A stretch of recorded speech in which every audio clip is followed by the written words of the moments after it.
I'm Zach, and I am excited to tell you about Rick and Morty Total Rickall. I loved this game. I played it for the first time like a week ago. I don't know if you can see it or not. Right from the artwork on the box, which is from a really cool episode of the series, I was enthralled by the packaging.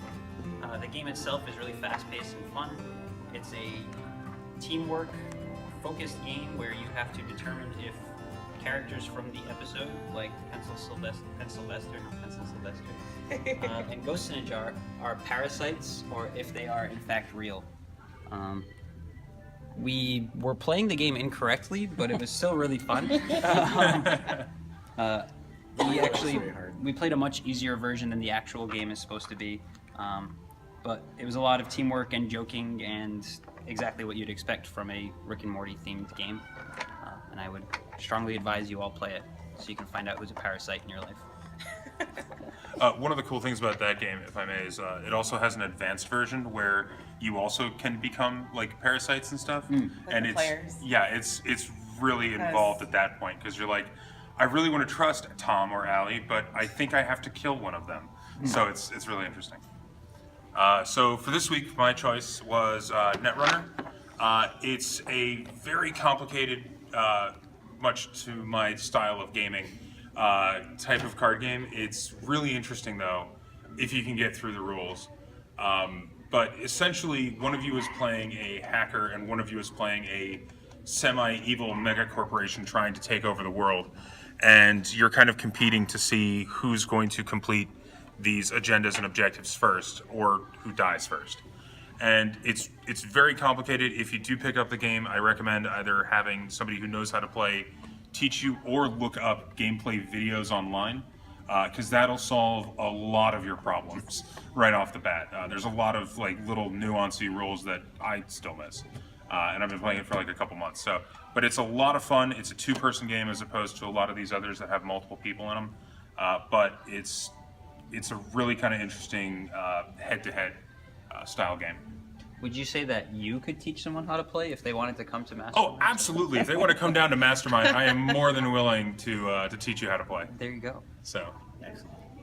All right, so I'm Allie, and my choice this week is the Oregon Trail card game.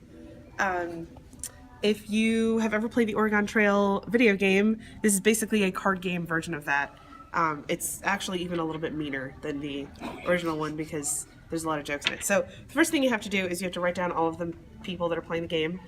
And when they die, you get to write their epitaphs. It's the best part of the game.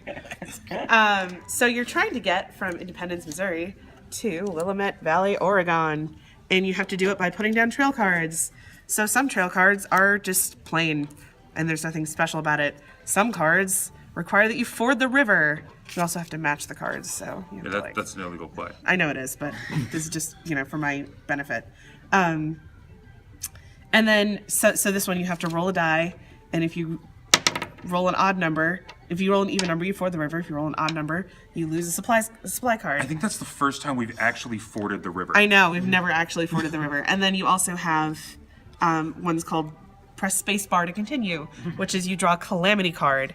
So calamity cards are all of the awesome things that happen in Oregon Trail when you fail at being a successful colonist. So Actually, yeah. Bad water, dead oxen, broken axles. It's pretty much has everything that you could possibly want.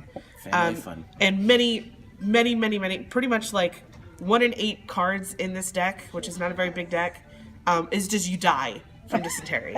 So it's really, really fun. They also have things like towns that you can place in the way to help you get through. They have forts, which will give you supplies. It's a really fun game, and it's different every single time you play it. The rules are a little bit confusing. They have a video that kind of explains it a little bit better. But it's a really fun game, and it's really nostalgic. If you are really feeling like you want to play Oregon Trail and you have a bunch of people with you and you really want to see who would be the first one to die in like a Donner Party situation, this is the game for you. I have a question. Yes. How many people play? And I'm a little You can have confused up about to, if it's basically 2 to 6 players. I'm a little confused about if it's like cooperative and competitive. And So it is cooperative because you're all trying to obviously get there, but even if only one person makes it all the way, Okay. you win the game. Everyone wins the game. and they make individual decisions on turns. Yeah, so like someone could say like, well, you know, we have bad water, so we need fresh water to flush away the bad water. So, oh look, I have clean water, so my next yeah. turn I will forego putting down a trail card to play my clean water to make sure that we don't die. So, The last time we played this, I actually gave away my clean water, and then on my next turn died of dysentery. died. Yeah. So, My epitaph and you can was will when hilarious. you die, you get to will some of your supplies to other people. Okay. So you can kind of help people that way.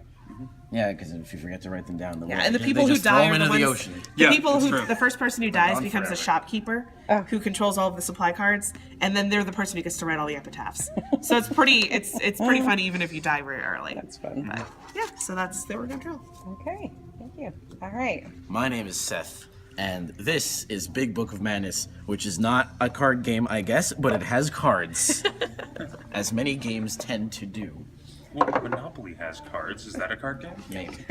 Big Book of Madness is a cooperative Scooby-Doo-like of the Scooby-Doo-like genre, in which you control a group of dumb teenagers that opened a magic book that they weren't supposed to open, and it's full of evil monsters that you have to destroy.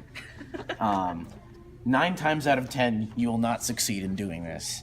But it's fun anyway, because you get to cast spells, and it's a very sort of technical. It's less like something like what's the superhero one? Sentinels of the Multiverse. Oh yeah. Because instead of being about like reducing somebody's health or it's like some monster's HP, instead it's all about technical play and figuring out how do we make sure that we destroy this obstacle by this time or else we all go insane. Monster artwork is really cool.